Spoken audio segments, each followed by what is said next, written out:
We're going to have just a couple minute delay so the committee here can get done with their business. They're in their committee meeting right now.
All right, we'll call the meeting to order. How's everyone doing tonight? Good. All right.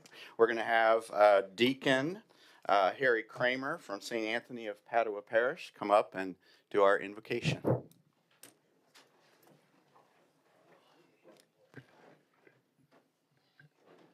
Good evening, members of the board. It's a privilege to be here. I apologize for missing last month, but I am here and glad to be here with you this evening. So let's come together in prayer, shall we? Dear God, as we gather together on behalf of the Adams County Board meeting, we look to you for guidance and inspiration. Lord God Almighty, grant us the wisdom to make each moment count, to discern truth amongst different viewpoints, and to conduct ourselves with respect and fairness. May your Spirit infuse our deliberations with a sense of purpose and camaraderie, that together we may navigate towards a fruitful outcomes. Give us peace in our hearts during this meeting and the strength to sustain the tasks before us. We praise you always for your divine assistance, Lord God. Let your blessing rest upon each member of the board and the staff here this evening as they work towards their objectives. Amen. Amen. Thank you for your service. Could I have Mr. John Gunther lead us in the Pledge of Allegiance? Allegiance to the flag of the United States of America and to the republic for which it stands, one nation, under God, indivisible, with liberty and justice for all. Thank you, Deacon, for those kind words.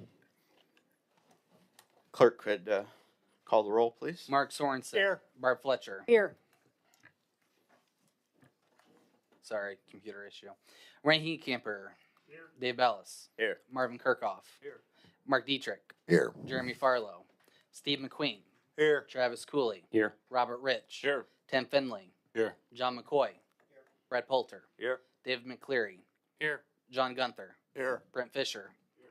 Joe Zanger. Russ Heenkamper. Here. Timothy Seamer. Keith Calloway. Here. Brett Austin. Here.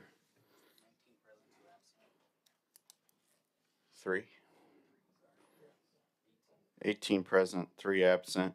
Let the record show that Mr. Seamer called me and has an excused absence. He was not feeling very well today, so we hope he feels better. Mr. Bellis, did you hear from Mr. Zanger? He texted me, he said he wasn't going to make it to the committee meeting, didn't know if he was going to make it to this one. Okay. Dr. Rich, did you hear from Mr. Farlow? No, I did not. Okay. Thank you. Before we do our public comments, I wanted to I'm going to switch chairs with Dr. Rich here for a second as our vice chairman. So the chair yields to the chair to Vice Chairman Rich in order so that I may speak if I choose to during public comment. And so we'll have Dr. Rich come up here.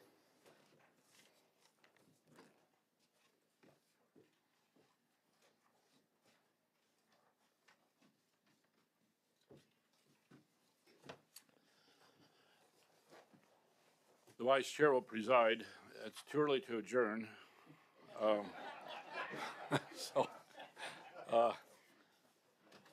First speaker we have is Mr. Jesse, is it Buck, about the budget. We have 3 minutes. There'll be a timer on the board. Push the button so it goes red. There you go. Good evening. My name's Jesse Buck. I work in the Adams County IT department.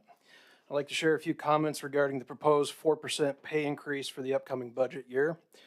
Over the past 5 years, cost of living has risen by roughly 20%.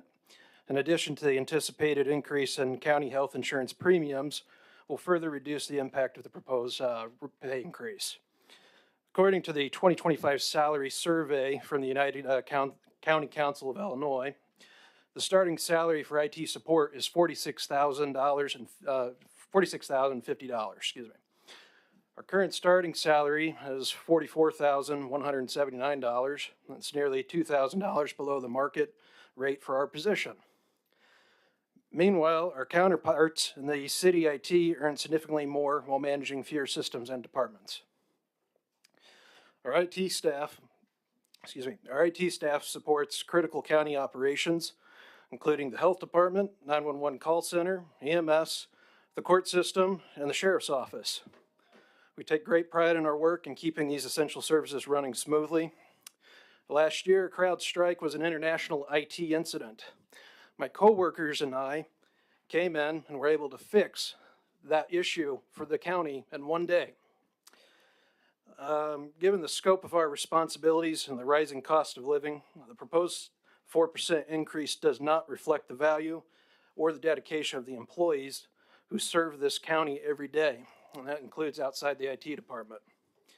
I respectfully urge you to reconsider this proposal and ensure fair composition for the people who keep our county running smoothly. Thank you for your time and consideration. Thank you. Our next speaker is Mr. David Blickham.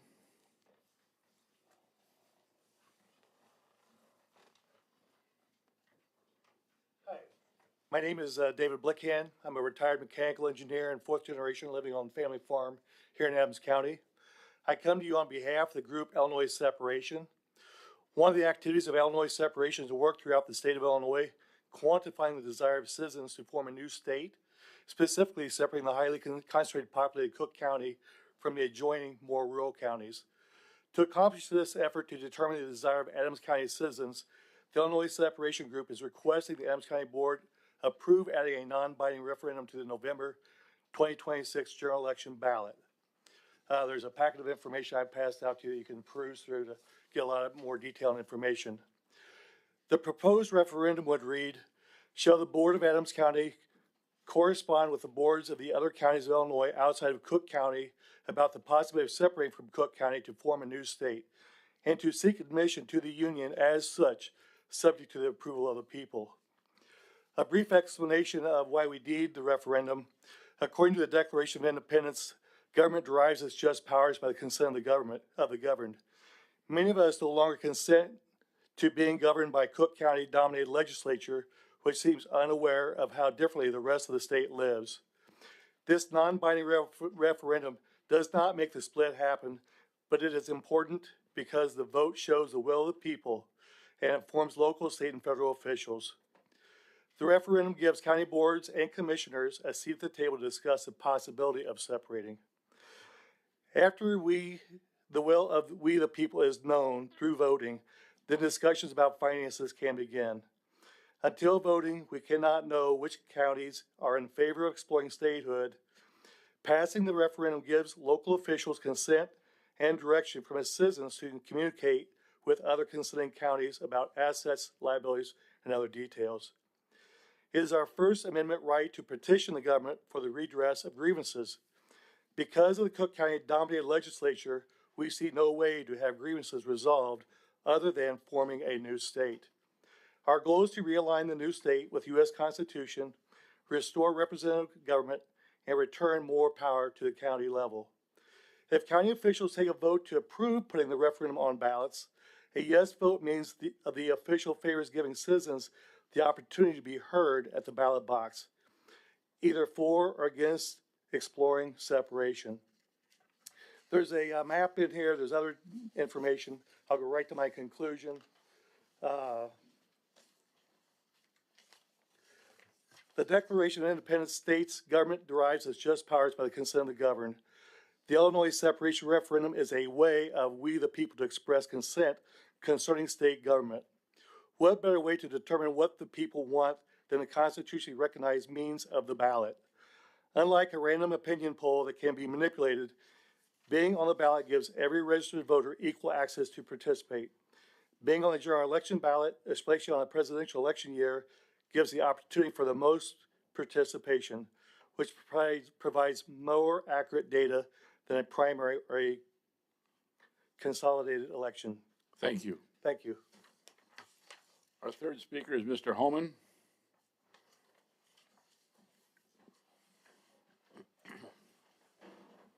Good evening, County Board members. Bear with me here. I had eye surgery the other day. I'm speaking tonight about the Finance Committee meeting that was held Monday night and the pay raises, specifically for Terry Bauer, the maintenance man at the Adams County Courthouse. Since 2017, Mr. Bauer's salary has increased nearly $30,000 from going from $47,341 to over $63,629 a year, plus full health benefits. And now, at 64 years old and nearing retirement, he's being given another 4% raise. That raise will only add to his retirement pension and cost to the taxpayers that will be left paying for that years to come. There's simply no justification for giving an additional raise to someone who is about to retire. It's wasteful and irresponsible. On top of that, Mr. Bauer drives a home every night, a brand new Ford F-250 crew cab truck purchased by the county around $80,000. Taxpayers pay for the gas, insurance, maintenance, and wear and tear on that vehicle. This is not how a responsible government operates. And I want to point out that Sheriff Tony Grotens is the overseer and supervisor of Mr. Bauer. That decision allows this kind of spending at the top of the line truck, ongoing raises, and unnecessary costs. Ultimately reflects back on his department's priorities. This is a misuse of taxpayer dollars, plain and simple. How about giving the sheriff's deputies a raise? Meanwhile, the county IT department, led by David Holzgraber, received the same raise of 4%, even though the department carries far more responsibility. The IT department actually generates revenue for the county, about $165,000 a year, with $120,000 coming from 911 and $45,000 coming from the ROE. The department is vital to the county's operations, and its work saves money and ensures security. Yet the same raise goes to a maintenance man's position that already far exceeds local market pay and benefits. I would strongly suggest that reconsidering how raises are distributed. Instead of giving another 4% raise to a maintenance man, that money would be better spent rewarding departments like IT that provide real value and efficiency to the county. The county, like every taxpayer, needs to start living within its means. The wastefulness we're seeing at every level of government, city, county, and state, needs to stop. Thank you. Thank you, Mr. Holman. I'm going to open the floor to the county board. I have a couple comments on that, if you would allow me. The request from Terry Bauer was a 5% raise originally, with some longevity put in. I would point out that Mr. Holman actually suggested this just now, that maintenance and custodial people should get a raise. Everyone in that department got a 5% raise, 5.5% actually by the union contract. And the most senior employee is actually getting an 11% increase this year because he's been here the longest and the longevity. So one of the things and issues that gets pointed out in a department like where Terry Bauer works is how do we distinguish between salary exempt employees, non-exempt, hourly? We had a pretty good discussion about that with your finance committee. And, you know, it's not accurate to say that departments aren't being rewarded in pay increases. They are. Specifically in this department, the employees in the department are getting raises of between 5 and 11% out of their union contract. And Mr. Bauer, who oversees the department, is asked to take a raise of 4%. I think there's some balance that needs to be had in there. It seems Mr. Homan has a particular dislike for Terry Homan's salary and what he has coming to him in his benefit package. I'll let them sort that out. But a factually basis is that the employees in that department are seeing significant raises as they needed to be because that staff of 3 people is significantly underpaid. The most senior person is getting the equivalent of 11% raise through their pay increase and their longevity bonuses. I've found that to be a little bit hypocritical that person is probably the person who is most undoubtedly giving most of the information out to the public, maybe even to Mr. Homan, although he seems pretty good at digging for information by himself. So I think there's a more balanced discussion in that. As far as the IT department goes, I appreciate that one of the employees from the IT department came and advocated for themselves because I do agree the initial ask was a 7% raise across the board. This board needs to look at how those employees are compensated because there is a market basis for all of those employees. There was also a comment in Mr. Homan's comments there that the deputies should be given a raise. The deputies are receiving a 5.5% raise in the first year of their contract, 4.75 in the second, and 4.25 in the third is what's on the table. It's not been ratified yet, but it will be later in this meeting. On top of that, they have longevity increases with an increased longevity schedule. They were added vacation time this year and a couple of personal time off days. I think if you talk to the deputies directly, they'd say that their compensation package through this negotiation was pretty good and fair. In addition to that, I think it sets out a good plan for all of the sheriff's units to have the compensation that's needed to compare with local units around us and not lose people that we train to neighboring counties and municipalities and states because we have that Missouri competition as well. Although I think there's a kernel of truth in Mr. Homan's comments and some of the other comments I've seen, I think we as a county board need to have a lot of balance in how we approach these items. And I think using market rate averages is good. We have a book called the UCCI book. It's a United Counties book. It's all downstate counties. It's not Cook County. It provides very good salary averages, and we use that and we contribute to that book as well. It's 43 counties, I think, in that book. So continue to use that. My longevity on this board is 1 more year, so I wanted to make some comments about making sure that there's a balanced look at these types of things and that we don't get too far into the weeds about what one person makes here and one person makes there. If there's a balance to it and we look at market basis and what comes up, I would give one specific example. Even with the raise that Terry Bauer is getting, he's going to make in the high 70,000s. I hate to even talk about his salary, but as long as we're here, we're doing it. A job across town opened up just recently at the John Wood Community College for the Director of Maintenance, $85,000 starting salary.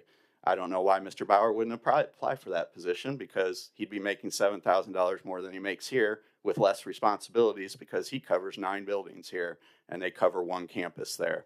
Just like the IT department employee said when he was up there that they cover multiple facilities. So again, look fairly at a broad range of information. Don't get specific on one person here or one person there. Those things will happen, and they have happened in the time that I've been here, but I want you to take a very, very balanced look at how that all plays into a budget. I think the Finance Committee's letter that went out about a 4% aggregate raise per department is a very good way to address a departmental level budget. And if we have hired these people, we trust these people, and they should run their departments. if the sheriff wants to give Terry Bauer a raise, he should justify that, but he also can do it within the confines of his budget. And I think that was a good discussion that we had at the Finance Committee. So again, just for what it's worth, the experience that I've had here, take a holistic approach, make sure that it's balanced, and try to use a good background of metrics and what the job's worth and how we compensate people for those jobs. Any further board comment? I would like to add to that, just for Terry Bauer, I'd like to have him have a title of Director of Courthouse Maintenance as opposed to Chief Custodian. And I would like to talk to the sheriff about giving him a $20,000 a year stipend for taking care of 9 buildings, because he's got a lot of responsibility. He's on call 24/7, and he responds. He works days off. The courthouse is closed. If we're getting specific on people, I'll stick up for him 100%. I'd hate to lose him. With not too many people around town have run maintenance for a jail and 9 other buildings, day and night, 24/7 like he does. And we can't deny it, but it's not on the agenda, but it might be next month. Thank you. Any further board comments? I second that motion. I mean, I approve with what he said. I don't think we can vote right now. It's not on the No. agenda. No, you're out of order. And as far as, Or would Yeah. we want to? no, I didn't say that. Any further board comments? The vice chair yields to the chairman.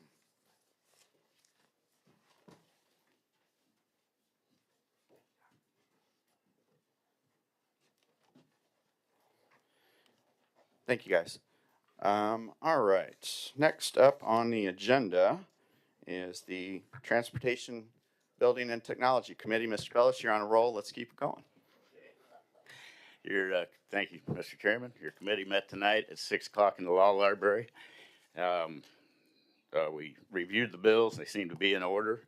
We had a report from the IT department, which is, I agree with Mr. Buck that came up here and said his piece about the raises. Those guys are very dependable. I've been in here on weekdays that were closed, and those guys worked their tails off. I'd hate to lose any one of those employees. We have a bunch of dedicated employees in all of our departments, but we need to revisit that. It's hard that we give the union, I've never heard of it, union representatives 5.5 or whatever they agreed upon raise, and not the non-union employees. I just, any business or any school, it's good for the goose, it's good for the gander.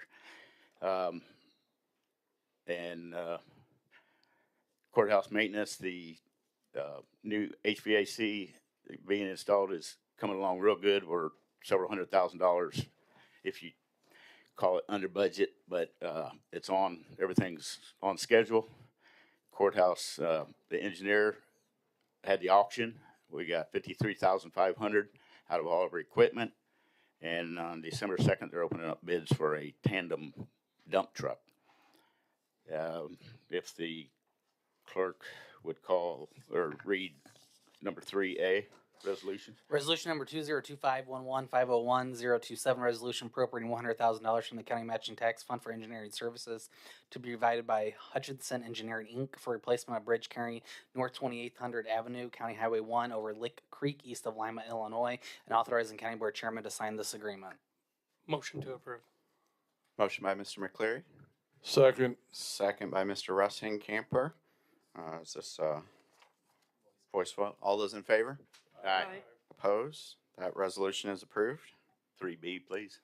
Resolution number 202511501028, resolution of the replacement of a structure carrying Highway 11 over to South Fork of Bear Creek, north of Camp Point, Illinois, appropriating $250,000 or as much as necessary from the county matching tax fund, and authorizing the chairman to sign the joint agreement with Illinois Department of Transportation. The improvement shall be designated as Section 24-00017-07-BR. Motion to approve. Motion by Mr. Russing Camper, Second. second by Mr. McCleary. All those in favor? Aye. Opposed? That resolution is approved. And that's 80-20 split with the state and the feds. Correct. Yeah.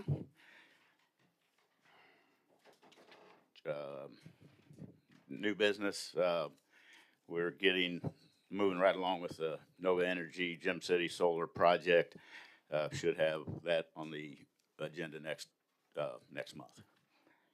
Other than that, you guys have anything? Do we have a meeting time for a hearing on that, or we've been We've through already- the hearing on that one? Yes, So next up is our vote to, correct. okay. Next meeting will be December 9th, 2025 in the Law Library, 6 o'clock. Okay, thank you, Mr. Bellis. Legislative and Judicial, Dr. Rich. Committee met this evening at 6 o'clock, reviewed bills from the Circuit Clerk, Juvenile Detention Center, Probation Department, Public Defender, State's Attorney's Office, Supervisor Assessments. All the bills are in order. I've got to say, Aaron Langler from the State's Attorney's Office done an excellent job. We've got a video gaming ordinance that we previewed this evening, and we're filling in the blanks on. We're going to have it available for everybody to look at next month. If we don't pass it next month, we will in January. She's done a lot of research on this, and it's very, very fair. Just a few blanks we need to decide how we're going to handle.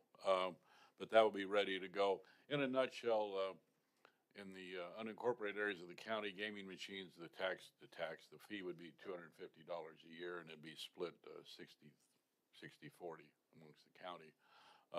There aren't a whole lot of those gaming machines, and we also set the number of gaming machines an establishment can have, and we also control the liquor licenses. Now, having said that, moving on, we also had some comment on vetting liquor licenses, which is something that we've been a little lax on, but we're dealing with the sheriff's office, and we're going to make sure that they have time to go through and check everything out and the like. It's hard to put hard restrictions on some of these things we're doing. We're limited by law, but we want to do everything we can to keep everything fair to everybody concerned. So everybody can peruse it. I think we'll probably have as far as a committee meeting on the vetting the liquor license, probably here next month. Moving on, no resolutions, no appointments. If the clerk would read liquor license number A. Special event license application for Eric's Garden at 3400 North 12th Street, Quincy, Illinois, on December 13, 2025, from 10 a.m. until 3 p.m. Motion to approve. Motion by Dr. Rich. Second. Second by Mr. Dietrich. All those in favor? Opposed? That license is approved. No pyrotechnic displays. Our next meeting will be 6 o'clock p.m. December 9th here in the boardroom, and we'll review the video gaming thing at that point. Thank you. Thank you, Dr. Rich. Before I get lashed by the county clerk, we're going to go backwards and approve our meeting minutes from October. So, Motion to approve. motion by Mr. Bellis, thank you. Second by Mr. Sorensen. Comments, discussion, any questions? All those in favor? Aye. Opposed? Those minutes are approved. Mr. Chairman, I had a quick question for Dr. Rich. Do we currently have any video gaming ordinance in place currently? No, we don't. We've been lax with that, and that's why we're putting it in play. There's been another couple more liquor licenses come up that want to have video gaming, and so we need to go ahead and get them inspected and make sure they conform to our ordinances. But we currently do not have one. And you said 60-40 split on $250 a year, is that correct? I believe that's right, yes. That's within the county. Part of it goes to the circuit clerk's office, and the other part goes to county general. So it all stays within the county. County clerk and county general. Clerk, yeah. We aren't going to get rich on it by any means, but It's really more of a means to oversight and some consistency of the regulation. And we've had a couple of things with liquor licenses here lately, so they all kind of came up in that discussion. there's things. Oh yeah, they have a very strict ordinance. We're nowhere near that. We're charging what's allowed by county, I believe. And, Yes. yeah. And we can have further restrictions. We have to be careful. How far do you go, and how far do you restrict people? In a nutshell, so many of these are just a bar and 3 to 6 machines. That's what the world's come to, like it or not. I can't be God and say you can and can't. So we're just going to try to keep them all doing the same thing. Thank you, Dr. Rich. All right, Public Health and Safety Committee, Mr. Fisher. Yes, Mr. Chairman, our committee met this evening at 5:30 in the ROE conference room. Pretty light on attendance, so not much to give you on verbal reports. However, we did review bills. They were all in order. As far as the business on that's was on our agenda on the coroner's project, still Mr. Graham wasn't able to attend, but he has been communicating with the committee. They're still looking at some options there, so nothing to report this evening, but we're going to continue to work on that as we move forward. We also talked briefly about, and I don't know if it can be brought tonight, but the ambulance situation has been talked about the facilities and working there. So there's, and I think in previous meetings, there's been some options discussed. We just discussed it briefly. I put those two together because Board Member Steve McQueen, our committee, has reached out to Two Rivers, and there could be some potential matching funds. So I thought it was a good call out, and that may be something we can look at for both those projects. But other than that, that's all we have tonight, Mr. Chairman, and our next meeting will be December 9th, 5:30 in the ROE conference room. All right, thank you, Mr. Fisher. Executive Committee, we met the first Monday of November. We had some discussion about budget, obviously, and a few other things. We talked a little bit about insurance, and but most importantly, as the duty of the Executive Committee with personnel and labor agreements, we have two resolutions for approving two different contracts. If the clerk could read A, please. Ratification adoption of labor agreement between the Fraternal Order of Police Labor Council on behalf of the Adams County Sheriff Patrol Sergeant Unit and the County of Adams and Adams County Sheriff for a term to commence on December 1st, 2024 and terminate on November 30th, 2027, and to give the County Board Chairman authority to sign the agreement. Motion to approve. A motion by Mr. McCleary.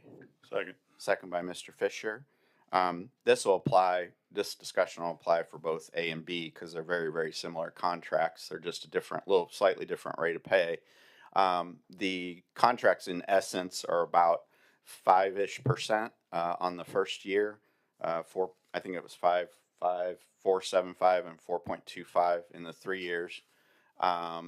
There was discussion. One of the main discussions was to absolve ourselves of as much unfunded liability as we could. When you think of that, you think of sick time, personal time off, overtime, potential callbacks for overtime, things like that. Specifically, we tried to address sick time in every contract we've been doing this year because we had an amazing amount of liability and sick time, and with some changes in, was that January 1st, 24, Todd, or 25? The GASB thing. Yeah, so about 1/1/24, it was effectively a different accounting mechanism that would say that if you pay out any sick time, you are essentially obligated to pay out all sick time, which you are then taking that as a liability on your balance sheet. And we had that, and that dinged us. The real world effect of that was it actually dinged us in our credit rating. And unfortunately for us, it was about the same time we were going out to get an HVAC bond. So it cost us some interest in that. So these things, even seemingly unrelated sometimes between union contracts and what you would think of as a capital expense, are definitely all interrelated in how we address our county government and the funding that we have available to us. So we need to always be vigilant on the contracts, not just on the side that is the pay, but also what the commensurate benefits are. So I think there was a good give and take in this. Also in the sheriff's department, they are a 24/7 department, obviously work holidays, work weekends, work everything, and work 12-hour shifts in some cases. So there was some time paid that had been agreed to in past contracts, and we're basically trying to say, hey, for this rate of pay, we would like to get some of this time off the books. So we made some progress on that. Probably not as much as Mr. Fisher would have liked me to have made, but we made some progress on that. I appreciate Mr. Fisher's involvement, especially with his background as a former Adams County Sheriff. So I think we had a fair agreement on both these contracts, and it's also something to build on for the future in terms of how those are addressed. Does anyone have any questions? If I could add to it, has already been mentioned, kind of about raises and the market as far as where you fit on the market. this is some, substantial money that I think as we were negotiating that, one of the things as far as the law enforcement side, especially with our state, so many more mandates and it's very expensive, to train people. So if we can keep people longer, especially that's been trained, that's, some value in that. And then as, Chairman mentioned about, we got some holidays back. So there was some value getting some of those days back because if it's say 5 days times 12 is what, 600 hours, 600 hours. So per employee. So we're getting some value back on that as well. That's the only thing I wanted to add. Thank you, Mr. Fisher. Any other questions about that? Well, both these resolutions I had asked at the last meeting, there was 4 groups, Mhm. I was told. Or Yes. is this addressing the 4 groups that was This- talked about at the last meeting? This only addresses 2. We haven't gotten there yet. So deputy sergeants and correction sergeants are what's being addressed in these 2. And that's sort of the administration level, longer tenure people that have made sergeant. And then hopefully by next month, we'll address the road deputies, which is another group, and the corrections officers, which is the 4th group. You bet. Anyone else? All right. This is a voice vote? Okay. We have a motion and a second. We've had discussion. All those in favor? Opposed? So ordered. If the clerk could read B, please. Ratification and adoption of labor agreement between the Fraternal Order of Police Labor Council on behalf of the Adams County Sheriff's Correction Sergeants Unit in the Adams County, in the County of Adams and the Adams County Sheriff for a term to commence on December 1st, 2024 and terminate on November 30th, 2027 to give the County Board Chairman authority to sign the agreement. Move to approve. Motion by Mr. Fisher. Second. Second by Ms. Fletcher. I'll take that one over there. Same exact discussion on this one. Any other questions or thoughts? All those in favor? Aye. Opposed? That agreement is approved as well. Thank you. That concludes the business of the executive committee. We strive to meet every first Monday of the month, and we've hit many in a row. Once in a while, we call one off if there's not a lot of attendance, but our next meeting will be the first Monday in December, whatever that is. December 1st? Oh, all right. Literally the first day. Okay, so next up is the Finance Committee, Mr. Cooley. Thank you, Mr. Chairman. The Finance Committee met Tuesday, November, here in the county boardroom this last Monday. We reviewed the bills, which all appeared to be in order. We discussed several items. First order of business is the tax sale resolution. I'll ask the county clerk to read 3A, please. Tax sale resolution number 11-25-001 for parcel identification number 20-0250 in the Melrose Township. Make a motion to approve. Motion by Mr. Cooley. Second by Mr. Poulter. Roll call vote. Mark Sorensen. Yes. Barb Fletcher. Yes. Ryan Heenkamper. Aye. Dave Bellis. Yes. Marvin Kirkhoff. Mark Dietrich. Yes. Jeremy Farlow. Steve McQueen. Yes. Travis Cooley. Yes. Robert Rich. Tim Finley. Yes. John McCoy. Brad Poulter. Yes. David McCleary. Yes. John Gunther. Yes. Brent Fisher. Yes. Joe Zinger. Russ Heenkamper. Yes. Timothy Seamer. Keith Calloway. Brett Austin. Yes.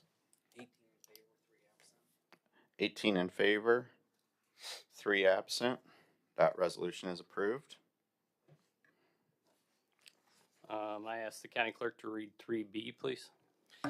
Resolution number, ordinance number 2025-11-001-032, ordinance to adopt the fiscal year 25-26, December 1st, 2025 through November 30th, 2026, budget for the County of Adams and the State of Illinois. Make a motion to approve. Motion by Mr. Cooley. Second. Second by Mr. Ryan Heenkamper. So this is an ordinance to adopt the upcoming fiscal year 25-26 budget. So you guys have all received your handouts. I will mention in the middle of page 15, total expenses for the upcoming fiscal year budget are $67,362,461.96. If you turn to the bottom of page 22, total revenues for the upcoming fiscal year budget are $60,501,343.99. That makes a total difference of a negative $6,861,000 and some change. When you add back in the balances that we still have in the bank for the HVAC project, which are 4.8 million, and the amount that we still have in the bank yet to disperse for ARPA projects, which is 1.76 million, those two amounts add up to 6.6 million, which leaves us a bit short, but within about $244,000. So which current balances in our current accounts will more than cover those figures. With that said, we do have a balanced budget with that little shortage, but our current balances can cover for that for this upcoming year. I think one of our goals this next year, Travis and Finance Committee, is that that never looks good on a balance. As a private business world guy, that never looks good on a balance sheet to me, right? To have to explain that part. You did well, but I also would like to see us move to a capital budgeting being isolated, which when then you would have that remaining bond money sitting there on the revenue side, and you'd have what you're expending, and you would see that as a balance part, and you take it out of that operational budget, and you don't even have to make the statement that you just made. So ClearGov is capable of doing that as a software package. We bought that module about capital budgeting, I think in the second year we had ClearGov, and I think it's high time we start feeding some data into it. And then that will actually has planning tools in it too, which could be great for fleets of cars and highway equipment and ambulances. And that's a tool that I endeavor to learn and help you plan out with the Finance Committee. So let's make that a goal for 2026. I'd like to see a little more communication between the finance department and department heads, or the finance committee. I've had a few phone calls today saying that they have not talked to anybody on the revisions other than, anyway. And I would also like to see non-union employees get a match to the union employees this last contract. Your comments are understood. How about anybody else? This is a big ticket item. This is obviously why we're here. It was one of our most important things. Mr. McQueen. I just had a question about the ARPA funds that were mentioned. Yes. You know, the HVA stuff, that all makes sense to me, but what is the status of, why do we still have ARPA money sitting there, I guess, is what I don't understand. So there are projects that have not completed yet. So once those projects have been completed, then we can expend those balances. But we really can't kind of count that as well, we have them in our budget as an expenditure. Okay. So we have the balance there to pay for those expenditures. Okay, that's what I was getting at. I wanted to make sure I was understanding that right, because if it hadn't had a disposition put to it, that Correct. we couldn't count that there like that. Yeah. Totally So understand. okay. It's a function of the bookkeeping. It's always come up this way where there's funds left over to spend at the end of the year on things that are ongoing, and it looks negative on the balance sheet. But that's not the way the budget runs and gets looked at. So it looks like there's a negative, but there's really not. So the negative, the negative is there to kind of balance that out. That's what I was really getting at. And what really drove my question was ARPA. That's what made me kind of ask that question. So I appreciate it. Yeah, and I think we've done a good job over the history of that too. That each entity project inside of that is driven by a resolution that we negotiated. You had one specifically when we talked about the drainage district and how we compartmentalize those, and so that money is sitting there and ready and available. To my point before, I think we need to account for it as operational capital. And then maybe even if we get fancy, a personnel budget one day. So, if I could have read a little faster, I could have gone back and found it. But 22 pages, I can't get through that fast. I understand. Are there any more questions on that aspect of? I have a question, Mr. Chairman. New to the board here since March. Is this standard operating procedure where I received the budget basically tonight? It looks like it was printed off. I understand you guys are doing a great job. Finance Committee, I know you are. Every meeting I've been to, I think you guys are on top of it. But I'm getting a budget handed to me that I'm supposed to vote on after I tried to look at it for a few minutes here. Is this standard procedure that the budgets are handed out and we're supposed to vote on it here in the next few minutes? I mean, if we don't really have, I mean, I trust the individuals that are doing it, but we don't really have much time, it seems like, to digest these numbers. I mean, just real quick, I'm looking at the ambulance equipment. They've got in their replacement. I know this come up about the falling through, but 500,000 for next year's station replacement. I mean, that's just on page 2. But is this standard procedure? I guess is my main question on board members receiving the budget tonight, and we are going to vote on this, correct? In a few minutes. Yeah. Well, so I'll back up a second and say maybe the conversation needs to be better in terms of how we're allowing everyone to access the information. But ClearGov has been available and open for anyone to go look at it since September 15th for all of you. And you all have usernames and logins, and you can all call Amy at the county board office if you're having any problems. So you can see the budget being developed in real time by using that software. If that wasn't communicated to you specifically, I apologize for that. That's my role. But just know that you can look at that budget, and you can continue, because we'll feed in real actual numbers into it as we go along.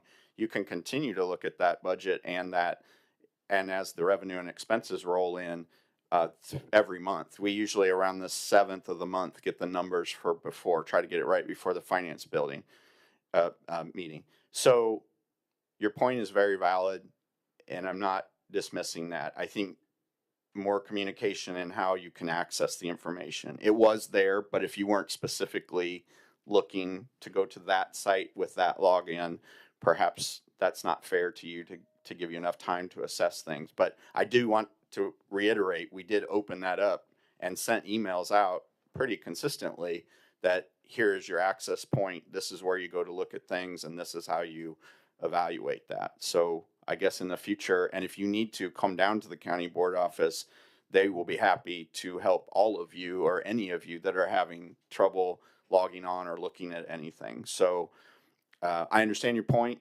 But that's partially my I'll take responsibility then, Mr. Chairman, for not being ahead of that and looking at that part of it. I didn't realize that. I'm still I understand. learning things. And my job here is to make sure you get access to the information. I don't want you to feel like you feel right now that you're being under the gun to evaluate things. So let's make a mission out of that and say that in the future, if you have any questions, I will come down and meet you at the county board office if you want, because it took me a while. I love a good spreadsheet, and it took me a while to get through ClearGov and learn it. So let's do that together and make sure that everyone's got the access to the information.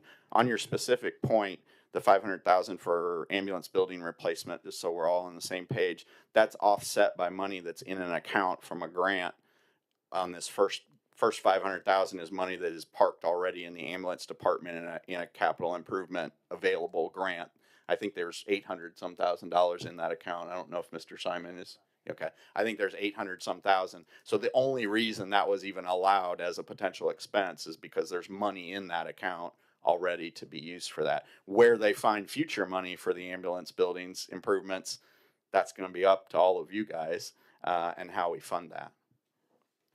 Mr. Chairman, I'll just want to address Mr. Hinkamper's point as well. And first of all, you are correct. The finance team has worked very tirelessly, especially Mr. Cooley on the budget. But I do think you have a valid point. And what I would suggest in terms of process improvement for next year is the budget is finalized and sent out at the time the agendas are sent out, right, as part of the overall meeting packet over the weekend. So that would give everybody time to look at it before the meeting. I think that would be a reasonable approach, in my opinion. Historically in the past, I have sent out 1 month ahead the budget, but it's never finalized. We did send out and did approve, or we did look at a draft last month, but I understand that still came with the idea that things were still fluid and maybe that didn't cement in. But that is the time to really start asking the pointed questions of where we're at with that. So we'll do that in the future and try to keep doing that, but maybe with a little more communication on that end. I understand the points for sure. My first year on the county board, I got appointed in October, and this was my first meeting. The first meeting I ever came to was vote on the budget. How long has the contract been with union negotiations with what we approved for the 5.5? How long did it take to get there? No, did we? Oh, 3 years. It's a 3-year contract. Okay. But it's retroactive to December 1st, 2024. Okay. It took a whole year behind schedule to negotiate this. Right. When? So essentially there's 2 years left on the contract. Okay. So when did that get ratified? Was it last month? The 2 contracts we just ratified, is that what you're talking about? Is that where the 5% comes in for the union? Yeah, people? that's for the two That's the one. sheriff's units. They're all different percentages depending on where we were at in the negotiations. The maintenance one that you voted on, which is also under the sheriff's department, but the maintenance one you voted on was finalized in July, I believe, and it was only a couple weeks behind because they were a mid-year deal. So that one was almost on time. Okay. What I'm getting at is some of the employees getting a 5.5% raise, and everybody else just getting 4%. It's just not right. I understand that. And I don't know if voting no on this will change anything, but that's where I'm going. I understand that.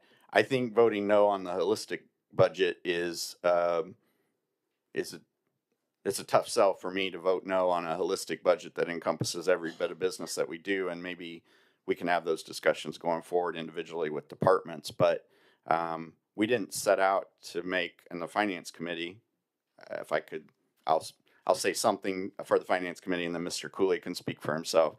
They didn't set out to do 4% per employee. That wasn't the necessary. It was more of a budget department by department budget. So do you want to address any of that, Mr. Cooley? And don't take this wrong. I appreciate every minute the finance has put in it. I was on it for 6 years, and it does take a lot of time.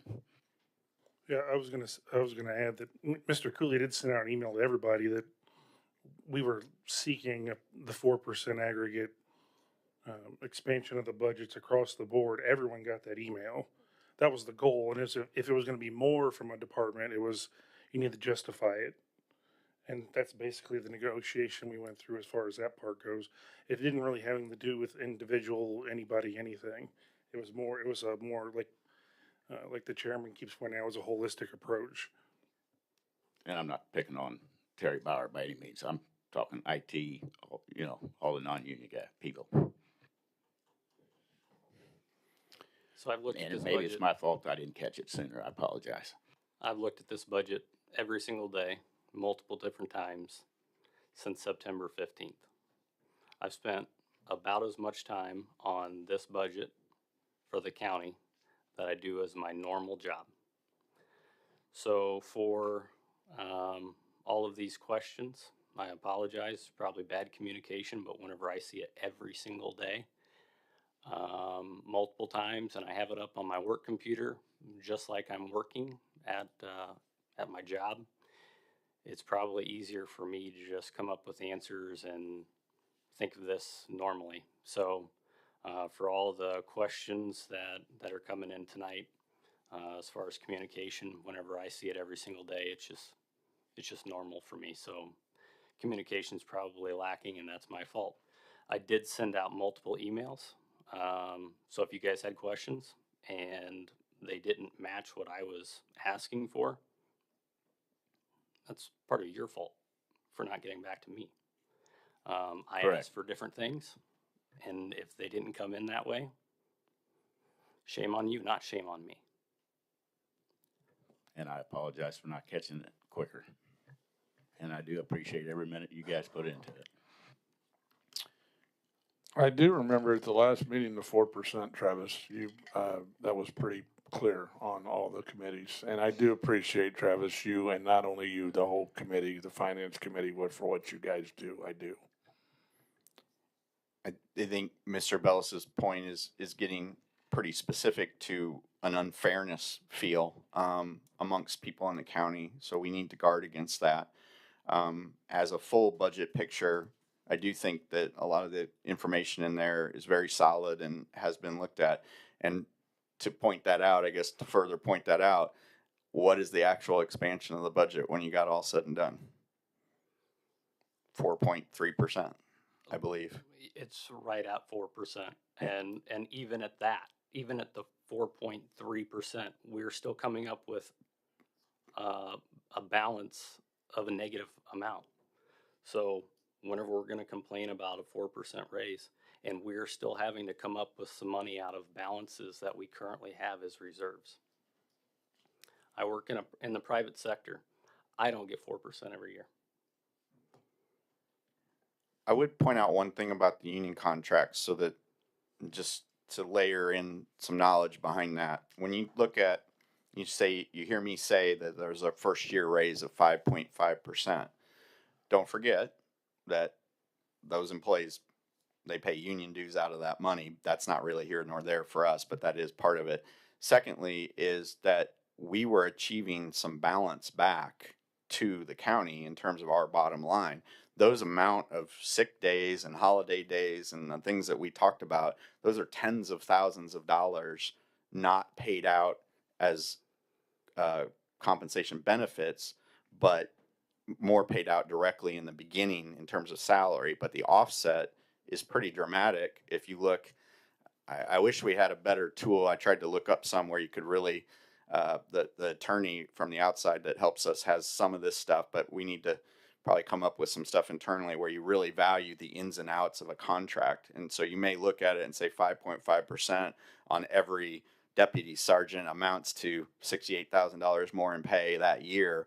But by not having this obligation of sick time, we have eliminated maybe $100,000 of liability that was on the books. So there is a real world offset there. And so keep that in mind when we look at that.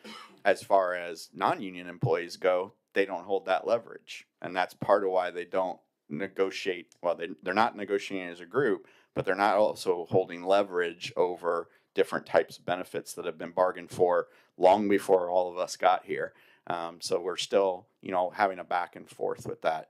Wherever you lie on the spectrum of pro-union or anti-union, it doesn't really matter because, it matters in terms of how you want to approach it, but it doesn't really matter in terms of the rules that you have to play by. They are the rules that are in front of you. So think about this a little bit in those terms, that there's an offset to every contract that's negotiated.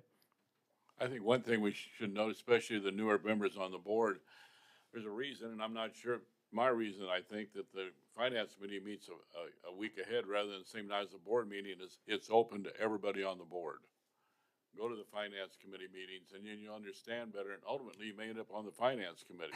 God help you, but careful what you wish for. But I mean, if I didn't understand a thing until I was on finance committee. Now I go to about a third of the board meetings, and if I've got an issue with something, I go and I listen and ask at the meeting, and that's the reason that they're a week ahead. They aren't the same as the highway and the legislative and public health and safety, so everybody can go to a finance meeting. So I'd urge everybody to go, then you'll see how hard these people work, and it's an uphill task.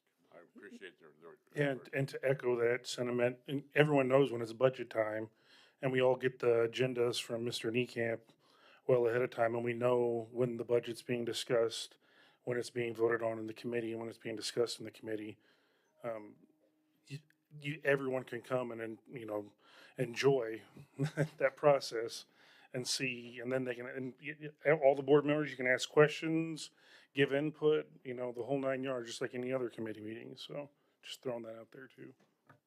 I think the overall sentiment that I hear and I take away from this is a little bit better communication for sure, and maybe more directed stuff. I did something a couple of meetings ago where I wrote some notes to everyone before the meeting, and I didn't get a chance to do that this meeting. And I also kind of didn't want to do that because I knew the budget was so much of what we were going to talk about. But I will try to endeavor to do that too, because I think it can help with not being in all those different meetings. And I try to get to everything I can, but also just the background of where some of this stuff comes from.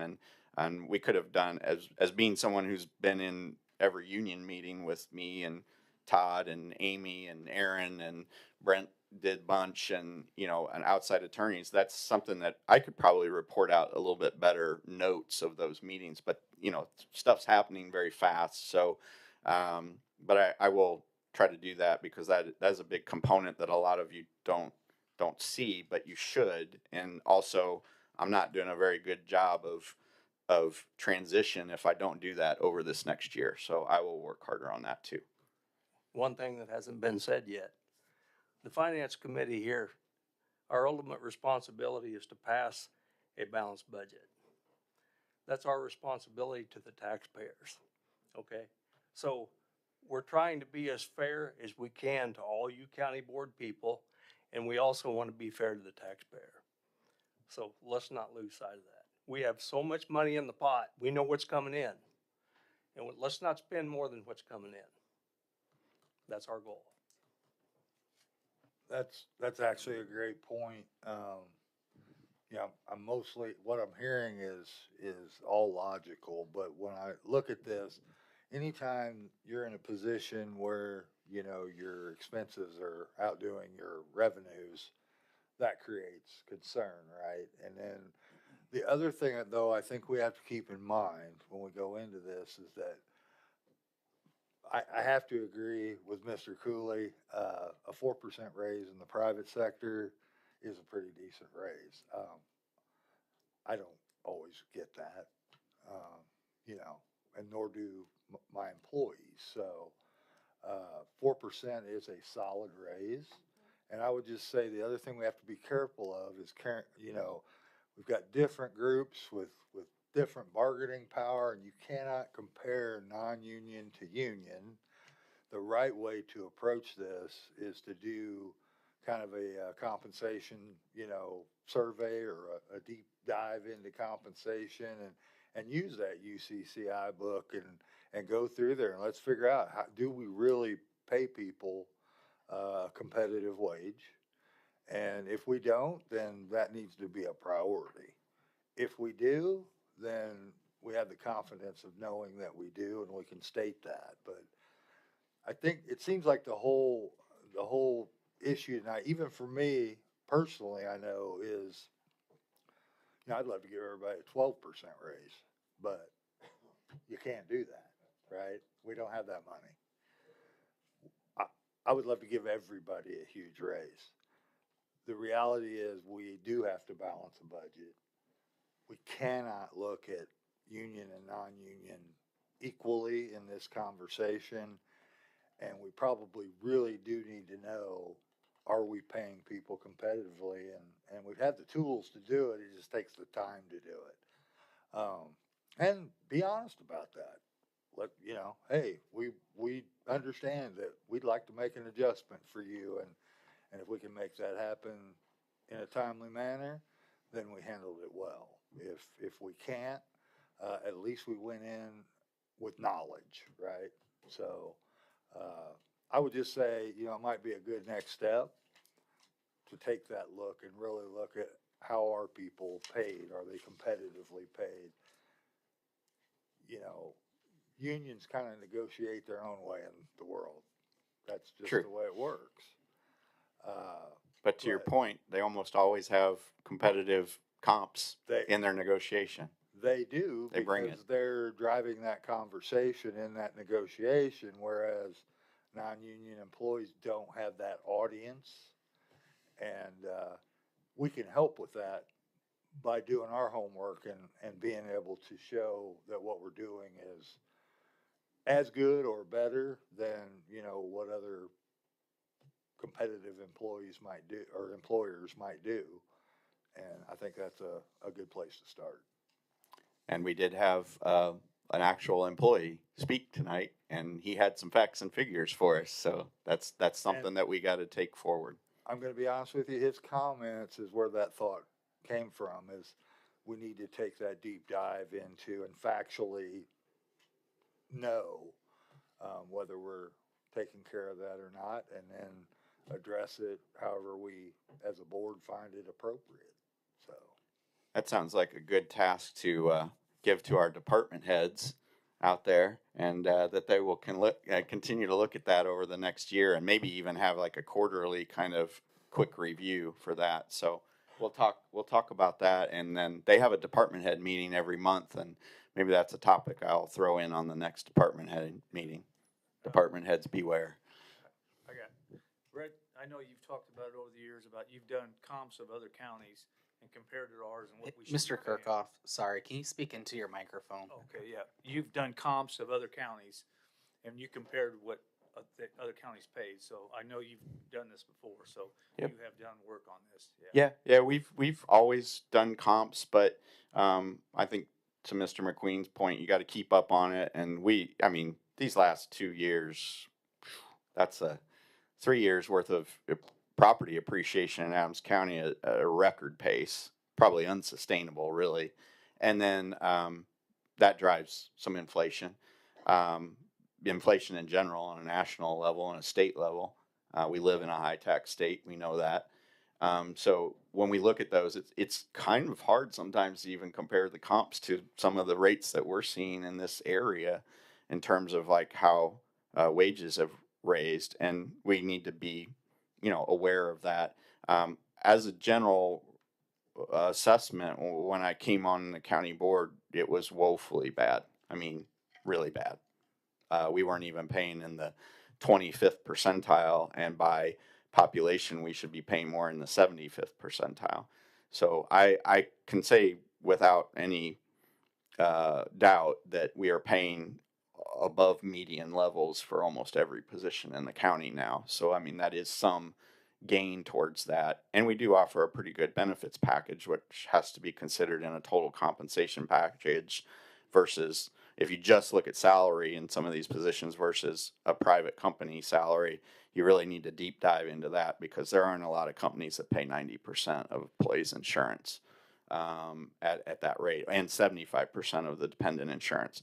Not all of our employees take advantage of that, level of that. So then to them, it's not as big of a bonus. But to your point, Mr. Kirkhoff, yes, we've done comps, but we can always get better at that.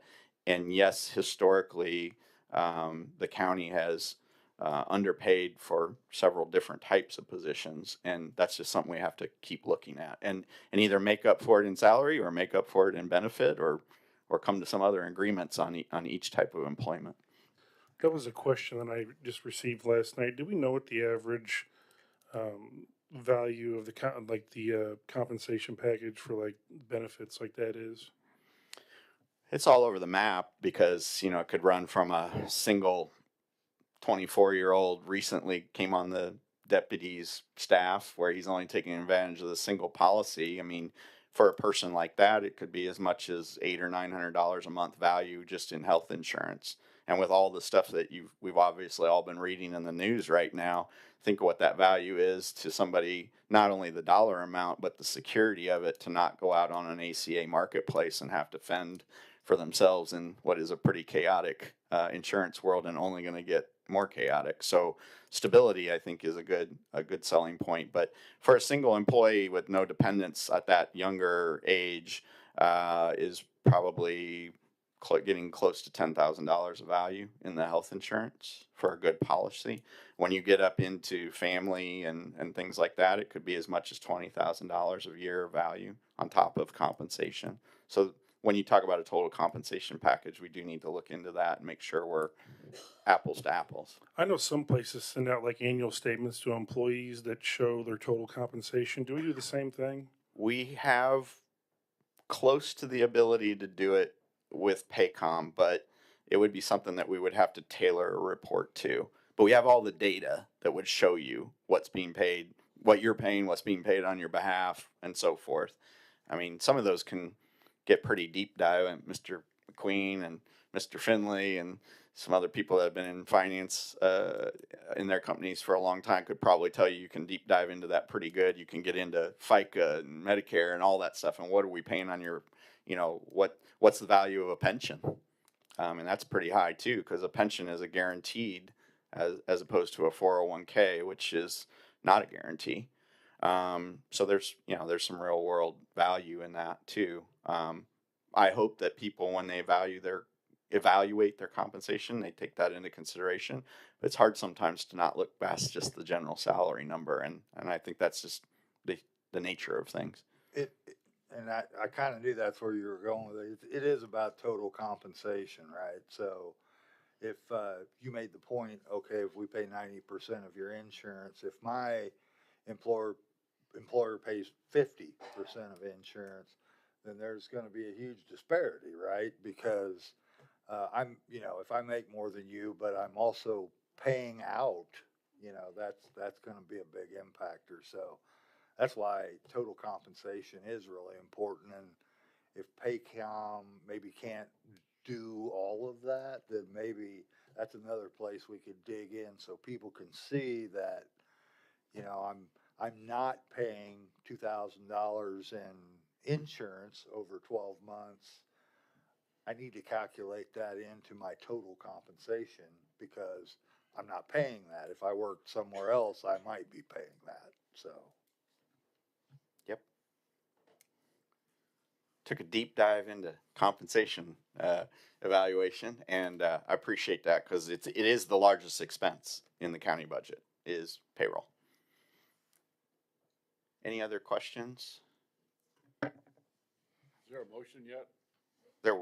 Yes. There was. I call the question. Okay, thank you. We will do a roll call vote. This is finance item 3B. Mark Sorensen, Yes. Bart Fletcher, Yes. Ryan Hincamper, Aye. Dave Bellis, No. Marvin Kirkhoff, Yes. Mark Dietrich, Yes. Jeremy Farlow, Steve McQueen, Yes. Travis Cooley, Yes. Robert Rich, Yes. Tim Finley, Yes. John McCoy, Yes. Brad Poulter, Yes. David McCleary, Yes. John Gunther, Yes. Brent Fisher, Yes. Joe Zanger, Russ Hincamper, Yes. Timothy Seamer, Keith Calloway, Yes. Brett Austin. Yes. We have 17 in favor, 1 opposed, and 3 absent. That ordinance to adopt a budget is approved. I also want to just stick in a little information point there. There was always a saying: if you buy the budget, you buy the levy. It's kind of an old county saying around here, but we will address that levy situation based on this budget now, and we might need to make sure that we zero in on our EAV number, which Ms. Gasco will try to keep finalizing down finer and finer as she gets closer and closer to the end of this month. And then we'll also start to, so we have October numbers, which that's a point of like what's going to carry over, what haven't we spent, what didn't we collect. So we'll get closer and closer to that too. And then in December, we will teleport back to, do we time warp back to September? Is that what we do? And then we come forward? All right, so we'll time travel in December and we'll go back to the September meeting that we suspended. And then we will have a nice levy sheet for everyone to look at, and you'll be able to see exactly which tax line items are taxing which amount and how that all came into the pot. I do, to give a spoiler alert, Mr. Cooley, could you say about what the percent increase in taxation ask was? We're looking at, what was it, 4.3%? I believe you were right around there from what you told me. Yeah, I think it's 4.3. I don't actually have my, I left my binder at work today. I didn't think I would need it on my last day of budget, but I believe it's 4.3%. Okay. And then since we have EAV that's well over that, what people will actually see is a rate that goes down. But don't play games with that. Don't be coy about that. Don't say you lowered somebody's taxes. You didn't. As a county, we're asking for 4.3% more money. Property's appreciated by 7.2 to 7.5%. So that rate will go down. But the truth is, we're asking for 4.3% more money from our constituents to run the county's business. So stay on track with that and always be honest with the constituents in that way. And I think they will respect that from us. And there's a debate to be had whether county government should grow at all. But given that we're in a high inflationary period, in that 4% and to live under the means of the EAV where we derive most of our taxation value from, I think that's a pretty positive result. And I commend the Finance Committee for working so hard on that. Mr. Chairman, would it be possible to have the EAV sheet sent out at the time the agenda is sent out for the next meeting? I think we can have it sent out next week. even before Yeah, that time? Good. yeah, I Thank think you. I think Okay. we're close enough, and Okay. Travis and I talked today. All right, thank you. Could I just add real quick? There was a question about ARPA money, just so everyone is aware. Anytime we do a transaction with ARPA, it goes to our website, so all that is public on our website 24/7. So you have up-to-date ARPA information there. And I think you're even tracking a % completion on the projects. Yes, Yeah. And we need to talk to Ursa, and they need to get going, they absolutely do. and they need to use our money first. Yes. Just what to we need to be. clarify, Mr. Chairman, the ARPA funds do need to be spent by the end of 2026. 12/31/26. Yeah, so we will not be dealing with much of this a year from now. Nope. Mm. Hopefully not at all. Yeah.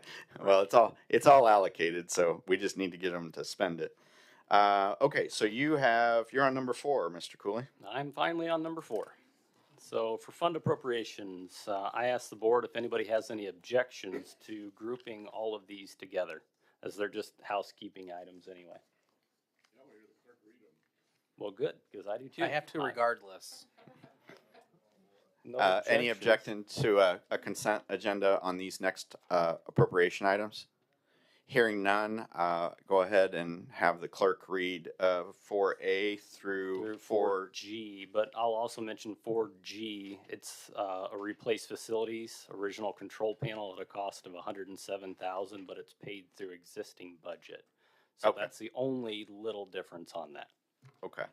So 4A through 4G, if the clerk could read those transfer of funds, please. All right, additional fund appropriation from Jared Welch from the Health Department, the amount of $13,000 for expense account number 601-601-5436. Utilities electricity for a revised budget amount of $41,600 and $3,500 for expense account number 601-601-5589. Utilities water for revised budget amount of $11,600 and $1,000 for expense account number 601-601-5657. Stationary supplies for revised budget amount of $9,000. Item B is additional fund appropriation from Jared Welch Health Department, the amount of $2,000 to expense account 601-601-5610. Lab expenses for revised budget amount of $8,000 and $2,000. Revenue account number 601-601-5626. Fees laboratory for a revised budget amount of $14,500 and $15,000 to expense account 601-601-5625. Regional health expenses for revised budget amount of $265,000 and $15,000 to revenue account number 601-601-4270. Revenue public health revised budget amount of $450,000. Additional fund appropriation from Jared Welch. This is item C in the amount of $105,000 to expense line 601-601-5875. Capital expense revised budget amount of $155,000 and $105,000 to revenue account number 601-601-4695. Revenue miscellaneous county health revised budget amount of $155,000. Item D, transfer fund appropriations from Jared Welch. From the Health Department, the amount of $52,000 from account number 601-601-5129. Salary dental revised budget amount of $105,000 and $52,000 to account number 601-601-5120. Salary community epidemiology for revised budget amount of $923,575. Let's stop there. That was a grouping of A through D, all related to the health department. So let's go ahead and stop there. Give the county clerk 1 second to catch his breath. And then I would entertain a motion for 4A through 4D, which all dealt with the health department. A second. Motion to approve. Motion by Mr. McCleary, second by Mr. Russ Hincamper. And is this roll call? Yes. Yes, okay. So roll call vote on 4A through 4D. Mark Sorensen. Yes. Bart Fletcher. Yes. Ryan Hincamper. Aye. Dave Bellis. Yes. Marvin Kirkhoff. Yes. Mark Dietrich. Yes. Jeremy Farlow. Steve McQueen. Yes. Travis Cooley. Yes. Robert Rich. Yes. Tim Finley. Yes. John McCoy. Brett Poulter. Yes. Dave McCleary. Yes. John Gunther. Yes. Brent Fisher. Yes. Joe Zenger. Russ Hincamper. Yes. Timothy Seymour. Keith Calloway. Yes. Red Austin. Yes. We have 18 in favor, 3 absent. Those appropriations are approved. If the clerk could read 4E and F together. Transfer fund appropriations, Paul Havermill, VAC Superintendent, the amount of $6,000 from account number 631-631-5105 salary assistant superintendent for revised budget amount $36,000 and $6,000 for account number 631-631-5975 VAC programming for revised budget amount of $128,000 and $1,000 from account number 631-631-5605 books and periodicals for revised budget amount of $500 and $1,000 for account number 631-631-5975 VAC programming for revised budget amount of $129,000. Item F, transfer fund appropriation from Paul Havermill, VAC Superintendent, and the amount of $500 from account number 631-631-5439 professional services, revised budget amount of $500 and $500 to account number 631-631-5775 training for revised budget amount of $3,500 and $500 from account number 631-631-5579 utilities internet for revised budget amount of $0 and $500 to account number 631-631-5576 utilities telephone for revised budget amount of $3,000. Entertain a motion to approve. Motion to approve. Second. Motion by Mr. Cooley, second by Mr. Finley. Any other discussion? Roll call vote. Mark Sorensen. Yes. Bart Fletcher. Yes. Ray Camper. Aye. Dave Bellis. Yes. Marvin Kirkhoff. Yes. Mark Dietrich. Yes. Jeremy Farlow. Steve McQueen. Yes. Travis Cooley. Yes. Robert Rich. Tim Finley. Yes. John McCoy. Brett Poulter. Yes. David McCleary. Yes. John Gunther. Yes. Brent Fisher. Yes. Joe Zinger. Russ Camper. Yes. Timothy Seamer. Keith Calloway. Yes. Brett Austin. Yes. 18 in favor, 3 absent. Those fund appropriations are approved. If the clerk could read G, please.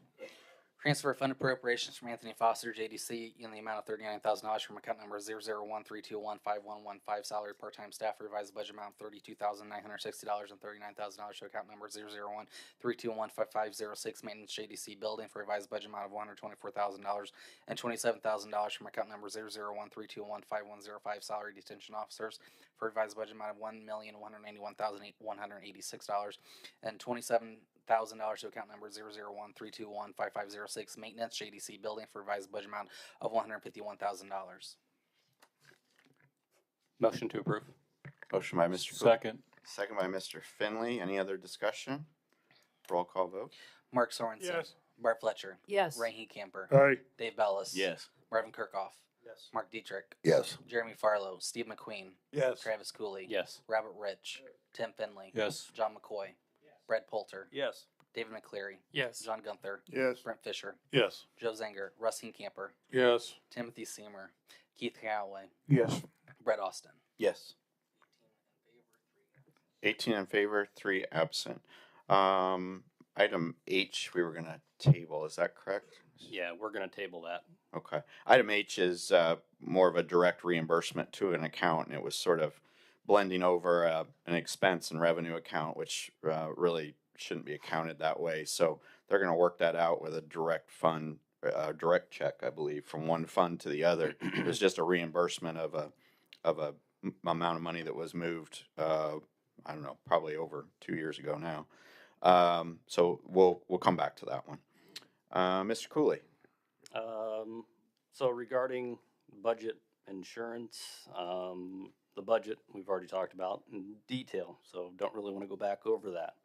Appreciate all the department heads and all the conversations that you have had with finance committee members as well as myself. If I had the pleasure of talking to you over the phone or via email, just appreciate your time that you guys have taken with this as well, because it's taken a long time to get to this point.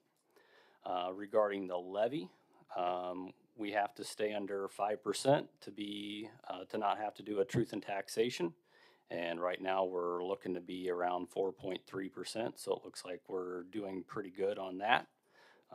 If we have any other issues, we'll just make sure that we maintain any thresholds that we need to stay in to keep that levy in balance. Regarding insurance updates, health insurance, we received an update through the month of September. Our paid claims were up compared to the previous month, but the month still ended $19,000 or 5% below budget. With 3 months left in the year of the health insurance cycle, because that's just through September, plan is currently $558,000 below budget. 6, discussion and possible action. I've just added some new business that we've received. So We heard from the county clerk, Ryan Niekamp. He provided an update on the ARPA projects, reporting that several community grants have been completed, including the Plainville's water tower improvements and the Village of Columbus community building. County now retains approximately $818,000 for remaining housing and infrastructure initiatives. Clerk also briefed our committee on upcoming audit procedures and new GASB 96 accounting standards, which will require reporting and subscription liabilities and accrued employee sick time. And then the clerk also advised us of some administrative updates, confirming that accounts payable will close on November 19th, and that the revised accounts payable submission process has improved efficiency and accountability across the departments. That's all that I have. Anybody else on the Finance Committee? Thank you guys for all your time with this budget. Our next Finance Committee meeting will be Monday, December 8th, 2025 at 6 p.m. here in the county boardroom.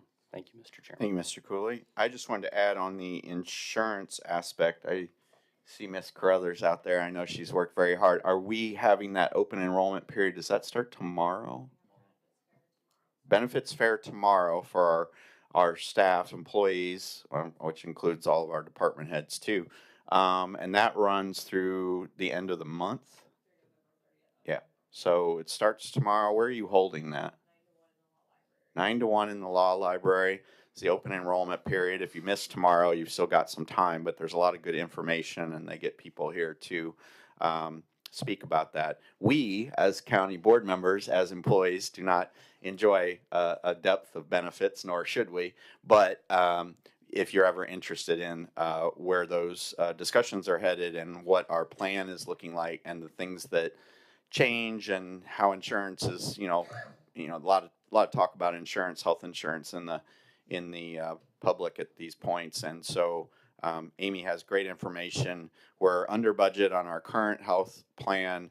Our risk factors are pretty good based on our population. We made some alterations to that plan. The county board office has done a good job overseeing that and continues to work with that. So I just wanted to give that shout out that was going out to open up to the employees tomorrow. All right. Any other unfinished business with the clerk? I don't have any. No board member travel vouchers that I see reported here. And next is monthly reports. Monthly reports, Supervisor of Assessments Board Review, Juvenile Detention Center, the County Clerk and Recorder's Office, the Public Defender, the Circuit Clerk, Information Technology, the Probation Department, Monthly Check Register from October 2025, and Fund Summary Report for October 2025, including revenue and expenses. Motion to receive, file, and forward to appropriate committees. Motion by Mr. Ryan Hincamper. Second. Second by Mr. Poulter, I believe. All those in favor? Aye. Opposed? Those reports will be forwarded.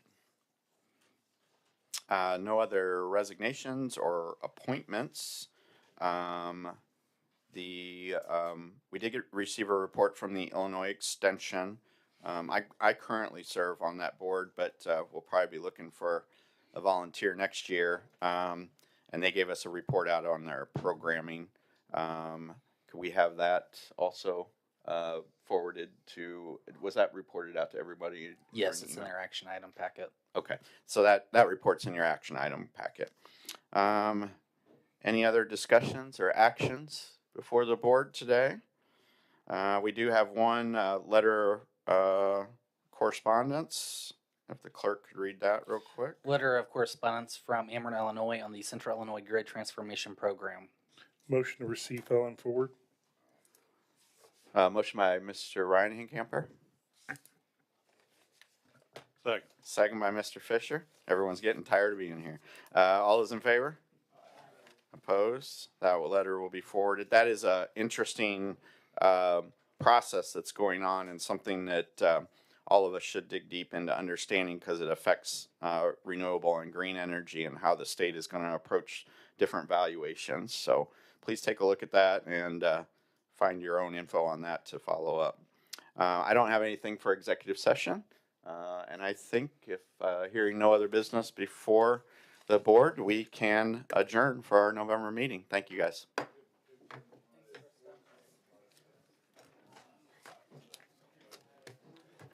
I maintained a respectful demeanor.